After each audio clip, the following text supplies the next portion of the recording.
must be something of a dark horse for you because you don't have much information of what I'm going to talk about.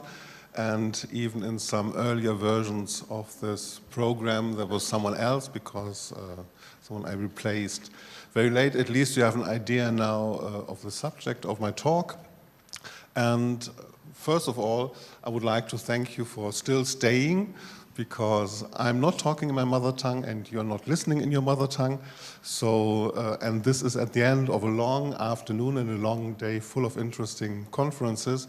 Therefore, I can understand that you're really a little bit maybe tired. But first of all, I would like to thank you for, not only you for still staying, but also the organizers for inviting me. And in fact, this maybe clears up the first question you may have. In fact, I have been invited by the Goethe Institute and the Austrian Institute, whom I would also like to thank you for having been invited here and being here. But in fact, I'm not working for both at the same time, which would be difficult anyway. So, what am I going to talk about? I'm going to get a little bit more general, and maybe you'll see also the connections with the different projects that have been such interesting examples that have been presented here. So I think that these are really very interesting times, and I think that there are maybe two fields where interesting developments and advancement of foreign language teaching are coming from. And I would say that right now probably language for special purposes are the one field where most innovative things are happening right now. So I would like to talk about the long-term consequences of the Common European Framework of Reference, which has a very close connection to language for special purposes.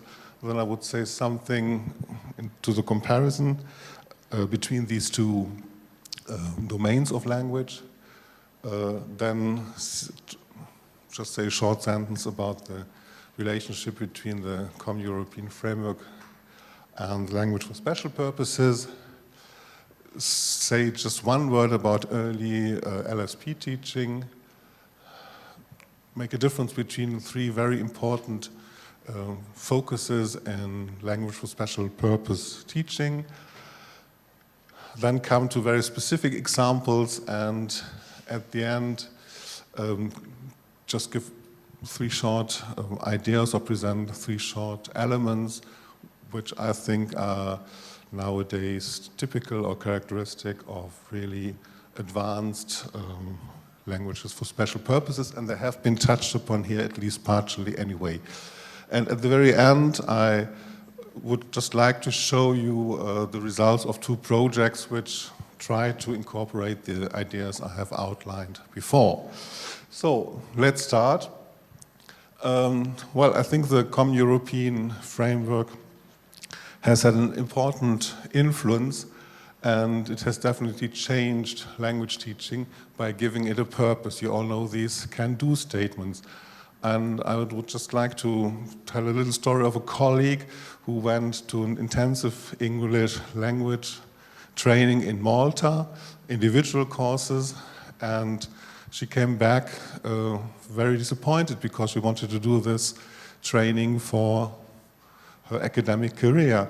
But what did the teachers do? The teachers were native speakers, and they just focus on some funny or specialist vocabulary, like the cock makes cock-a-doodle-doo in Britain. And so they had not understood what learning language for purpose is. They just show that they, as a language, as a native speaker, they know a little bit more about the language, or they have some small and interesting, maybe interesting things to say about semantic differences. But this was not what my colleague was expecting. And then I remember that this was exactly the way my English lessons at university or in other contexts were like.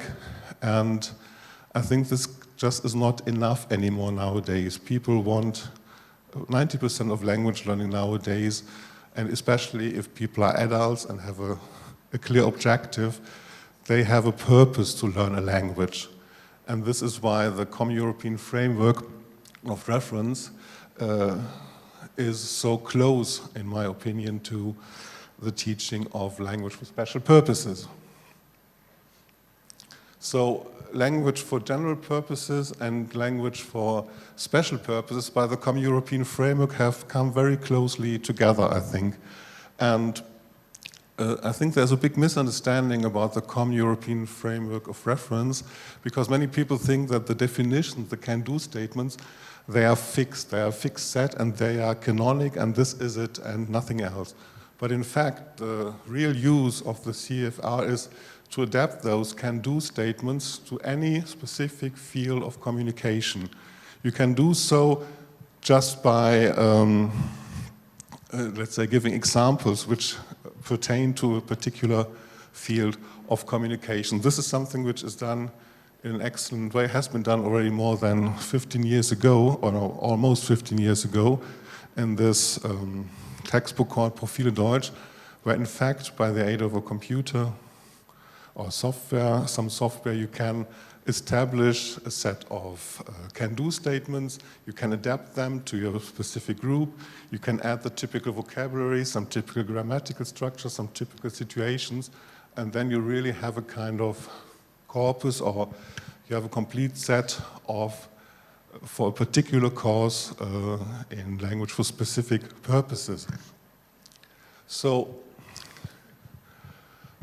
it is possible, adapting the Common European Framework is possible at any level of specific language for specific teaching, in any vocational context, and still it will enable even a beginner to learn all the basic operations of a language, because, I mean, the basic elements anyway will be the same if you're in a professional context or if you are in a kind of everyday context.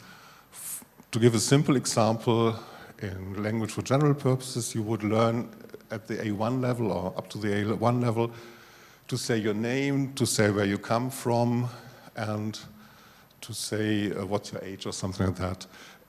If you adapt this to the professional context, it would be your function, your company, and your name, of course, too. So this is a very simple example how you adapt learning a language to a particular professional context, and this process will continue up to the C1 level or B1, B2, and so on.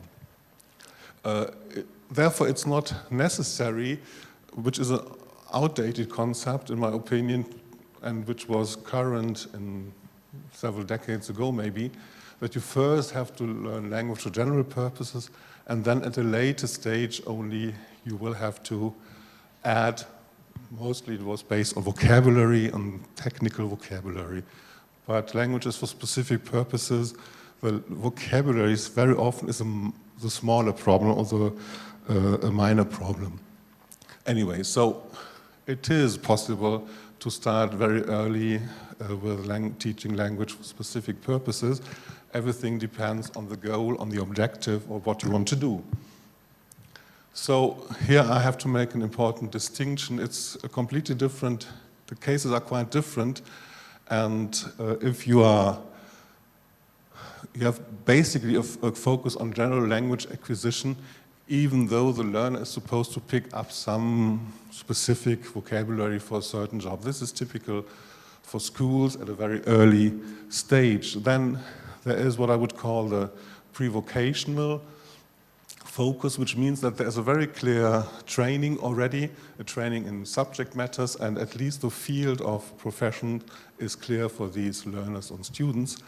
And then, which is the focus probably of my presentation here, there is a vocational learning. This means training on the job.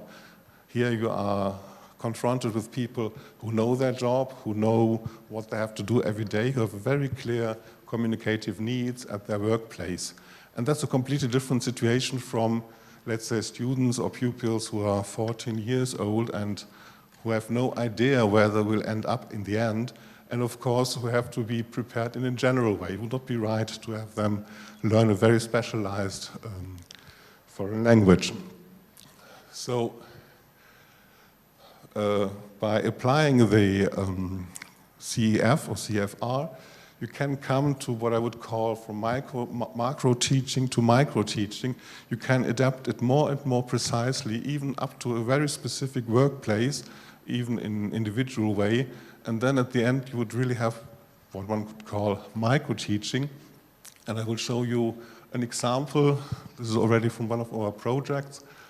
Here it's about drivers for or transportation of dangerous goods.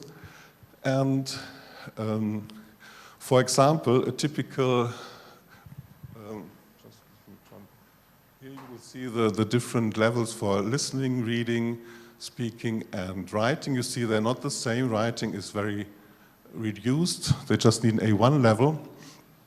But one of the definitions of the CFR would be fill in a simple form, for example, putting in your name, your date of birth, and things like that.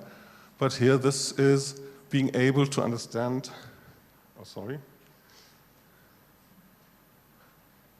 being able to understand an accident statement form, which would be specific for this job. And this can be taught to people who are not at a very advanced level.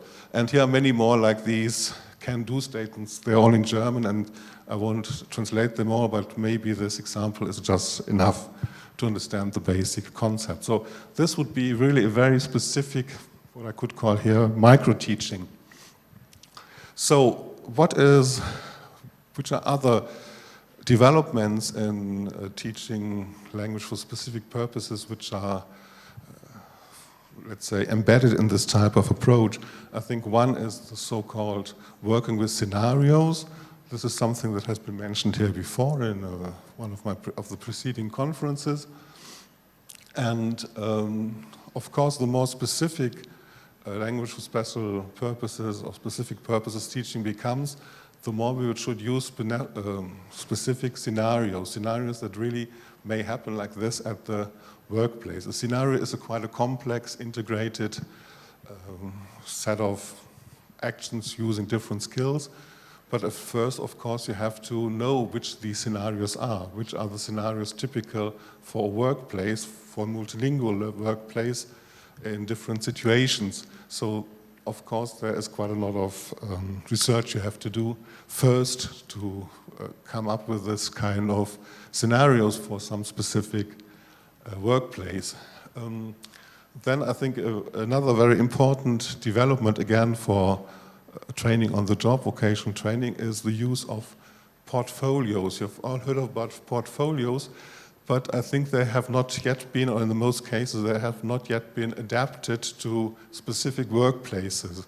And in specific workplaces, you also have to make your own experience, and a portfolio can be some new type of self-learning material where you're not that dependent on a traditional classroom anymore, but you, from time to time, will need something like a language coach, which even can be a kind of amateur teacher or your colleagues who might give you a little bit of help.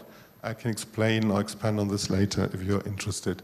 Then the third important development, especially in vocational training, is that the workplace and the companies should understand themselves as a learning environment. That is lifelong learning. People learn on the job. Not everyone can be trained for hours and hours and not be present at his workplace. So I think one of the main challenges nowadays, and which makes language for specific purposes more efficient, is how can you create a learning environment which will favor learning on the job? Because you should never forget, I mean, learning languages happens 95% without a teacher. It happens naturally, and there are people who have learned even a foreign language without any teacher. Of course, children can do it, but even adults can do it all. So this is very important to focus on this type of learning environment, and elements can be apps for your smartphone. The smartphone is a wonderful learning environment, but it also has many consequences on a company. It's also a question of a company really helping the employees to use languages and to progress in learning languages. So, to come to the end, I would like to present you two projects which kind of realize some of these principles. The first one was called Intercultural Dialogue for Professionals, Ideal 4P, and the other one is a more specific one, BID, which is a specific project for home care workers, people who take care of mostly elderly people at home. All these materials can be found for free on the webpage I've mentioned here, the Ideal or IDIAL 4P Center.org. It's 90% German, but there are also, or 80% materials for teaching German, but there are also some materials for other Eastern European languages, because it was a project where Eastern European, also Polish partners were involved. So it looks more or less like this. You can see that it's partly multilingual, and I would like to continue this project because it's, there have been some extra materials which have been published in the end of the project 3 years ago, but still I think it would be very useful, because we all know that these specific materials for language for specific purposes, even in English, are too specific to be published by any company, by any editor. So I think the future of language for special purposes teaching and materials is definitely this type of online materials, where materials are shared, uploaded and downloaded by colleagues after a certain type of quality control. And this is the most concrete and the latest example. These are materials for, as I said before, for people who take care of elderly people at home. And they have this very special situation where they're all day there with a native speaker. And these materials try to make use of this type of native speaker. Basically, it's materials which function more or less without a professional teacher, but with so-called amateur teachers, but of course by using a special process and by using special types of self-learning materials. And of course it has also to be used by a kind of autonomous learner who must, let's say, like a kind of language diary, reflect also upon the daily experiences he makes. So this is basically what I just wanted to present here, just give very few fleeting impressions maybe. I have no idea about the time, but I think I should be okay with the 20 minutes, and so thank you for your attention this late this evening. Thank you very much.